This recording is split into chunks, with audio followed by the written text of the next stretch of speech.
I'm going to tell you what I really think of Donald Trump. This man is a pathological liar.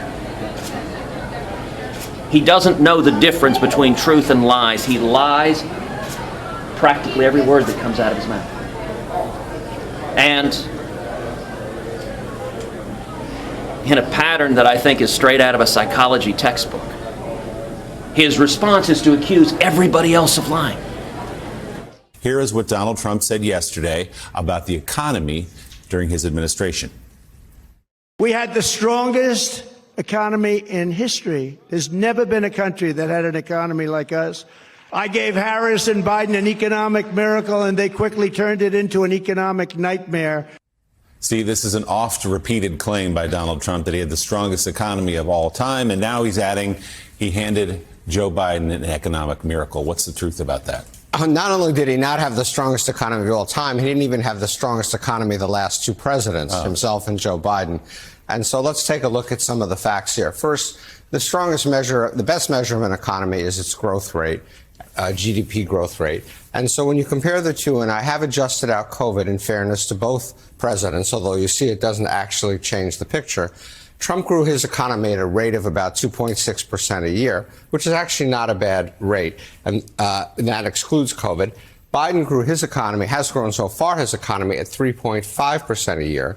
If you take out the effects of COVID, the disparity is even greater. So I've done this as honestly as I can do, and no matter how you do it, it doesn't come out in Trump's favor, even against Biden, let alone against 5,000 years of other economies around the world. Secondly, you can look at jobs. That's a very important thing in an economy, obviously, to Americans. And again, I've adjusted out the effects of COVID. 182,000 jobs on average a month created by Trump.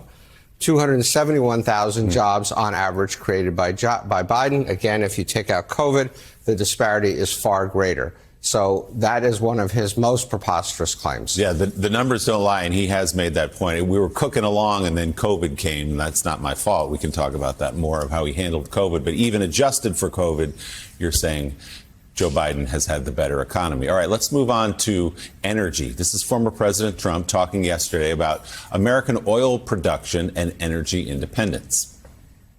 We were energy independent 4 years ago. Think of it.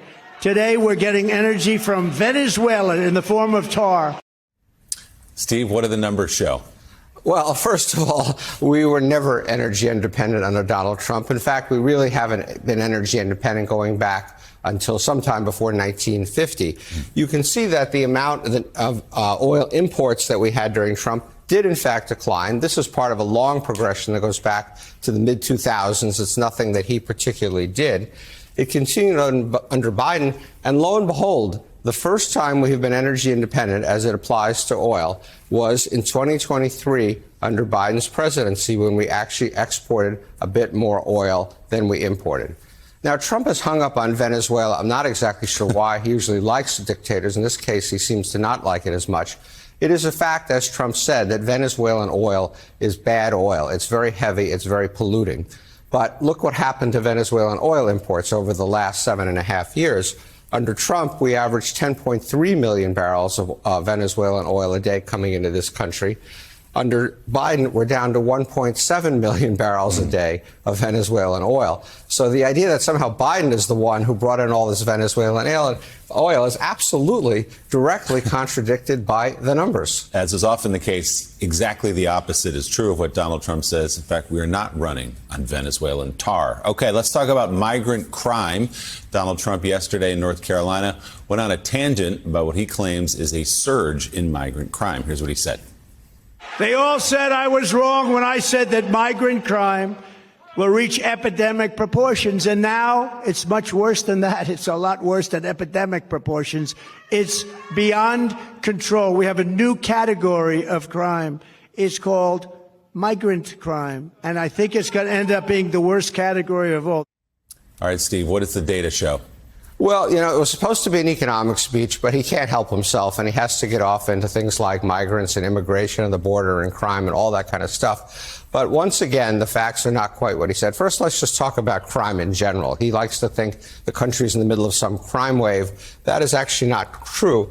Violent crime per 100,000 people has dropped 26% under Joe Biden, from an average of 398 per 100,000 people down to 294. What is even more amazing is that it, in fact, ended Trump's administration slightly higher than when it began. Or certainly, at best, most favorably, you can't see any improvement under Trump's administration. All the improvement has been under the Biden administration. Now, there's the fallacy of migrant crime. If you read the New York Post, you'd think, of course, all crime was committed by migrants. But in fact, and we've talked about this, I think, before, but it's really quite dramatic. If you break crime down between native-born Americans, documented immigrants, and undocumented immigrants, you can see that native-born American crime rate is actually higher than it is for documented immigrants and way higher than it is for undocumented immigrants. That's true whether you look at violent crime, whether you look at property crime, when you look at drug violations. The fact is, immigrants actually commit fewer crimes than Americans. And for the undocumented immigrants, it's not totally surprising. They don't want to get sent back to wherever they came from, so they tend to behave themselves better than a lot of Americans and a lot of documented immigrants. So this is a complete fiction that Donald Trump has created. Well, I know Willie Brown very well. In fact, I went down in a helicopter with him. We thought maybe this is the end. We were in a helicopter going to a certain location together, and there was an emergency landing. This was not a pleasant landing, and Willie was he was a little concerned. So I know him pretty well. Somehow I have the impression if you were ever in a helicopter and it was going down, he would know about it. The world would have known about it. So is he making these things up? He'd have to be. I said he's creative. I mean, like real creative. So That's so far-fetched. I mean, it's unbelievable. So you were not in a helicopter with him that almost crashed? Oh.